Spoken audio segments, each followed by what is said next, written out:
What's up, guys? I'm doing a reaction video. It's JuderzGaming here, back with another video. So I hope you guys like my recent videos. I'm sorry I started there. What I meant to say is I hope you guys like my recent videos where I made a Happy New Year video. Happy New Year's. It's New Year's Day. I was just want to wish you guys the best 2017 you guys want to have. Hope you guys like your 2016, 15, 14, 13, 12, 11. I hope you guys like all of last year. Coming up is going to be a mobile gameplay where I play gameplay on my phone and an Xbox gameplay. I do promise to put the camera closer so that way you guys can see. Next month, I'm getting a Wii U around the middle of the month, so I hope you guys like that also. I'll be doing Xbox gameplays and Wii U gameplays, so just stay tuned. I'm doing a reaction video on Mr.Nightmare, newest video. So fair enough, let's get in this video. And follow me on all social media, Snapchat, Facebook, Instagram, etc. And I will be making a YouTube video on how to go live stream it on your phone, because a friend asked me how to do it, so I will do it also. So a reaction video is coming up now, then a mobile gameplay tomorrow, Xbox gameplay tomorrow, and probably a random reaction video, you know, or like how-to videos or something like that. So just stay tuned, don't go away, and follow me on all social media. And plus, I'll make a 2017 trailer also, alright, on my channel. Alright, so don't go away. Alright, I'll make a 2017 trailer video of my channel. Guess what? I'm at 97 subscribers. I just need 3 more. Let's try to get this video up a lot of views. You know, if you guys have any comments, any suggestions on how to get better on my channel, please do so in the comments down below. I'm thank you for all the compliments, you guys. Happy New Year's for the people who support me and say nice video and encourage me to do good on my channel. Others, good luck. But anyway, I just had a trash talker on my comments down below, like, your channel is trash. And I told him, if your channel is trash, don't even go on their channel. If you don't like someone's channel, don't go on it. That don't make sense. It's like, oh, your channel is a piece of crap. Like, that don't work on me. So all you trash talkers out there who think that y'all can just put people down or like make them quit YouTube because what you guys are saying, it's not going to work. So if you don't like someone else's channel, don't go on their channel. If you don't like their channel, don't go on their channel. If I don't like someone's channel, I'm not going to talk trash about it. I'm not going to go on it. Don't talk trash on someone's channel and you already don't like it. Don't waste your time on their channel. Like, don't go on their channel. If you don't like them, don't put them in your history, your subscriptions, and your watch later videos. Don't do none of that. Don't put them in. Or don't acknowledge them. If you make YouTube videos, don't do that. So if you don't like someone's channel, don't even go on it. So that's all I have to say to all y'all trash talkers out there. It's not going to work on me. If you try to come to my channel and try to say something mean to me or bad about me, it's not going to work. I'm still going to make videos whether y'all like it or not. So let's get in this reaction video. I also want this video to get 15 likes at least, and like probably around 20 views at least. Let's get the views going up also. What I'm surprised is that I have 97 subscribers and I'm only getting like 5 views to my video. That don't make no sense. Like, if you guys are subscribed to my channel, you should watch my videos since you're subscribed to them. I understand you have other YouTubers who you watch, but still, if you're subscribed to someone's channel, right, then you should watch their videos. You shouldn't just say a video come up. You just watch their video. Alright, let's get in this video. Mr.Nightmare. If you guys checked out his channel, it's really good too. He got nice graphics and stuff. So Happy New Year, guys.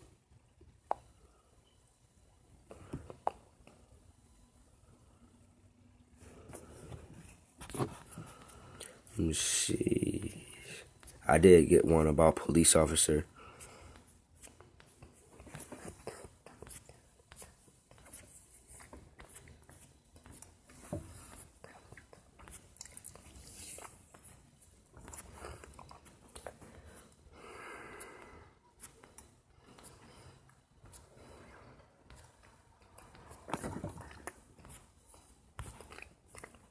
For hard experiences of former police officers. Alright, so let's go.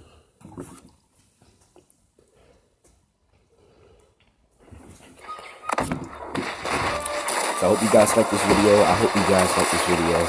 You know, I'm trying my best here, but I'm trying to do good in my videos, so I'm sorry about the stuttering and stuff. So I'm gonna make a mistake. Please let me guys know. Alright? Police officers have always gotten a bad rap for their authority over us, which is very often abused. However, the police are the first ones to get called into action whenever trouble arises, and they'll no doubt see some disturbing stuff. Here are 4 haunting stories of former police officers. Number 4. I was a cop for 30 years. I retired at the age of 50, so of course I had some weird calls. But I'll never forget the night that me and my partner Steve were called to respond to a domestic abuse report. The call was made by a neighbor. These calls were never really a big deal. It usually gave us something to do during the night. Not that I enjoy dealing with couples fighting and all that stuff. So we arrived at the house. I still vividly remember the address, and I remember the door was left wide open. That's the house right there. The second we stepped inside, the strong scent of marijuana filled our lungs. It was everywhere. Not just marijuana, though. There was the strong smell of chemicals, which we assumed was either meth or cocaine. We made our presence known by asking for the couple to come out into sight. A thump from the upstairs gave away their position. Steve had his hand on his holster, ready to pull his gun. But me? I wasn't nervous yet. Steve told me to move quietly up the stairs. We normally listen to each other, so I humored his paranoia. There were 3 doors, 2 open and 1 closed. The closed door led in the direction where the thud in the ceiling was. I banged on the door before swinging it open myself. The smell was the first thing we noticed, then the body. The body was very obviously rotted. We knew even in the dark. We pulled our guns. Steve turned on the light. I told him to scan that room while I scanned the rest of the house. I was shaking all over now. I hated my job at that moment. I wanted to run back to the car and leave. No, what y'all should have done was y'all should have went together. If it's 2 of y'all, right, check out one room, right? But when y'all wanted to check the other house out, y'all go together. So that way nothing happened to you or something happened to your partner. That's what y'all should have done. For I was sure I could die at any moment. I found my hand to be stuck on the doorknob until I finally had the balls to turn it and push the door open with force. I turned the light on, but there was nobody inside. It was a disturbingly tiny room. No windows and no furniture, except for a dirty old cot. Steve suddenly screamed, and I rushed across the hall to see what was going on. There was some shirtless guy laying flat above one of the dressers in the room. We had him at gunpoint, yelling at him to come down, when something grabbed my ankle and tried to pull me to the floor. There was a hand coming from under the bed. I stomped on the arm with my other foot and pulled out a frail, trashy-looking woman who was obviously baked. I cuffed her and Steve cuffed the man. We were on our way outside with the 2 crazies screaming at us, but we had one final surprise coming.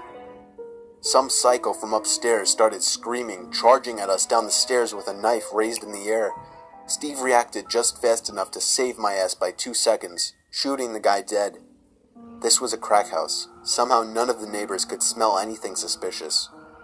The dead woman on the bed was killed by the man of the 2 we caught, who admitted to killing her due to lack of payment. The man was sentenced to life without parole. The woman was sentenced to 30 years. Steve says he never felt bad about what he did. He says he just rid the world of one more piece of trash. Number 3. Myself and a buddy on my squad responded to an alarm. The incident location was an old office-type building that had been converted to a doctor's office. There was a pharmacy attached to it as well. Our dispatch received a motion signal from an upstairs office. The key holder arrives on the scene and we go in to secure the building. The stairs were locked behind a door that, of course, the key holder didn't have a key to, so we took the elevator up to the 2nd floor. The elevator opens to a pitch-black hallway, except for one overhead light at the end of the hall. We start checking the doors, and so far, all are secured. We get to the last office, and sure enough, the door is unlocked. We make entry and observe it to be an unused office. The door opened to a sizable waiting room and reception area.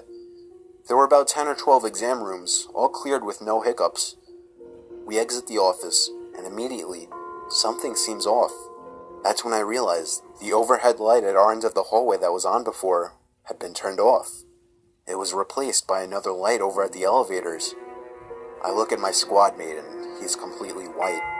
I ask him what's wrong, and he says, "Weren't all those doors we just checked closed and locked?" I tell him, "Yeah, so?" My buddy says, "Well, now they're all standing open." Sure enough, It's weird. all the offices down the hallway we had just checked were now standing open. The pucker factor sinks in at this point, so we start clearing and securing offices. We finish the last office, and on our way out, just before we turn the corner to get into the waiting area, the main door just slams shut. Then our radios start going nuts with some kind of static feedback. Now I just want to get the hell out of there. We get back in the elevator and head down to the first floor in hopes to make contact with the key holder again. However, the key holder is nowhere to be found. I contact dispatch and request a callback number for the key holder so I can advise him of what we found. Dispatch states that the key holder was still en route to us and was advising an ETA of 5 minutes. I advised dispatch that we had already been out with the key holder. Dispatch requests I give them a call. I call dispatch, and she tells me that there is no way we were out with the key holder. She states that the alarm company had only just made contact with one. Eventually, the real key holder arrives on the scene, and I ask her about the man that had let us in the building. She asked me to describe him, so I did. She states that sounds like one of the doctors that used to lease the office on the second floor at the end of the hall. She then states that he had committed suicide at his summer home several days ago. Number 2. I was responding to a call in the village. A resident was reporting noises coming from one of the abandoned buildings from across the street, most likely trespassing. I arrived and began my search in the building. It used to be a 2-story convenience store. Now it was completely stripped empty, except for the parts attached to the floor, like the counter and shelves. The lights didn't work in there either. I checked every small aisle for anyone to possibly be hiding in, and then I did the same thing upstairs. It was completely empty. On my way back into my car, I looked back at the building and saw somebody at the window on the second floor. It was a woman with long gray hair down past her shoulders. She was no doubt looking down at me with a wide smile on her face. I hurried back inside, making it upstairs in no more than 10 seconds. But the window was clear. There was nobody in sight. I checked all 3 aisles at least 10 times. I checked behind the counter. I checked the bathroom. It was clear. I was a little nervous, so I left again, thinking my mind was fooling me. I looked back at the window, and there she was again. The same mockingly disturbing smile on her face. I went back up there again, this time running around all 3 aisles trying to find this woman.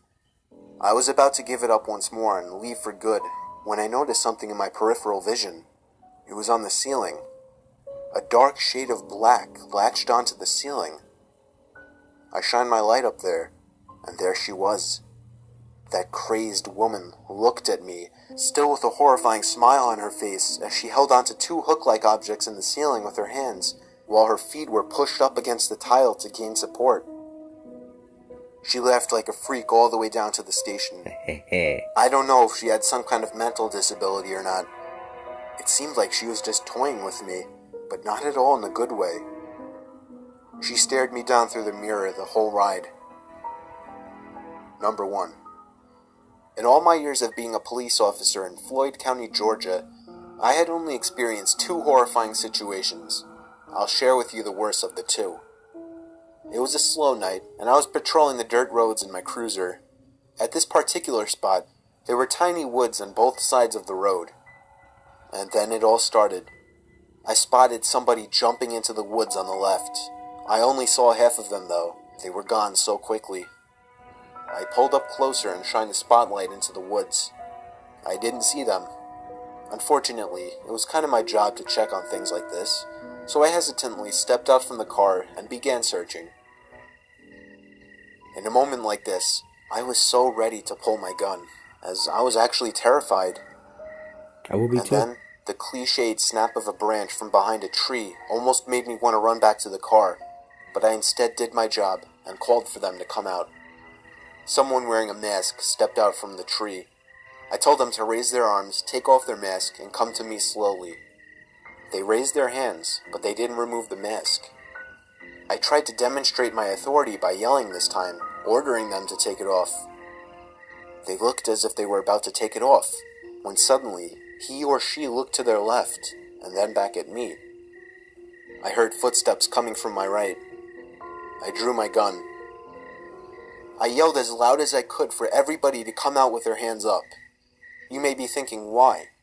Well, if you were in this position, in this setting, you would have been shitting yourself just like I was. Another person wearing a mask walked over. This one holding an axe. I had my gun locked on him. But suddenly, footsteps started coming from all directions. I looked around, and I was surrounded. There were at least 10 strangers wearing masks, surrounding me almost in a circle, with only an opening behind me. Half of them were armed with axes and the like. I stood there, gun raised, but not even aimed at anything at this point. I felt like I was going to throw up. One of them, I'm not sure which, finally broke the silence, telling me in a muffled, deep voice, "Go away." My heart dropped as he said this, in a way that I knew I was going to live. I turned and ran for the car, driving down the road half a mile, all while calling for backup. As you would guess, the whole group was gone from the woods when a search squad arrived. I have a theory on this, however. I believe that what I witnessed was some kind of fucked up secret society that was planning on trapping an innocent passerby, and I think that whoever jumped into the woods as I was passing recognized my car as a police car and tried to hide. Had I not been a police officer, I believe they would have stopped me, led me to the woods, and done whatever this group does for its sick kicks. That is so crazy. That's really, really, really crazy, Mr. Nightmare. That's really, really crazy. Really crazy. But that's a nice video too. The nice quality and nice graphics though. Some of them are creepy, but like he got nice background settings. Also, it's like when he's telling the story, he's like having a picture in the background. That's so cool, man. That's just nice. You know, that's really nice, man. So that's why as a cop, you got to be like a watcher. So that's why they say as a cop, you go on a train and watch yourself. You stop someone, you tell them to put your hands up and stuff. If you stop someone in a car and it's nighttime, you tell them to put your hands up because you can't see them in the car. You know what I mean? That's why they tell you don't just walk up to the car. That's why police officers walk up to the car with their gun pointed. And they tell you to move really slow towards them. Because if you move fast or go in your pockets, that they take it as a threat. You know? That's why at nighttime it's always good to go for buddy. You know, like another cop by your side. So that way if something happened to you, your buddy, or someone trying to get you, your buddy can have your back. But that was crazy. The first story of them going into a crack house and the fact that they smelled marijuana there.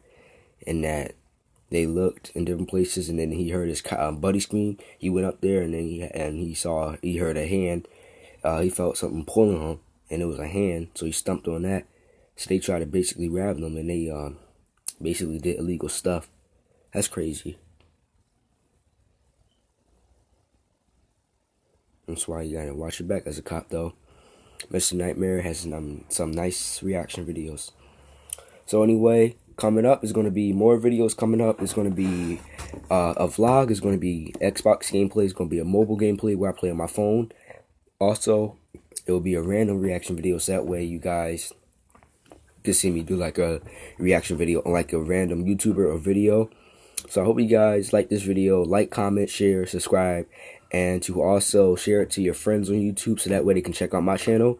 I'm only 3 subscribers away from 100, so I like that. I need more, get over 100. That's my main goal. Also, check out my playlist, check out my social media, my Facebook, Instagram, Snapchat, and YouTube gaming.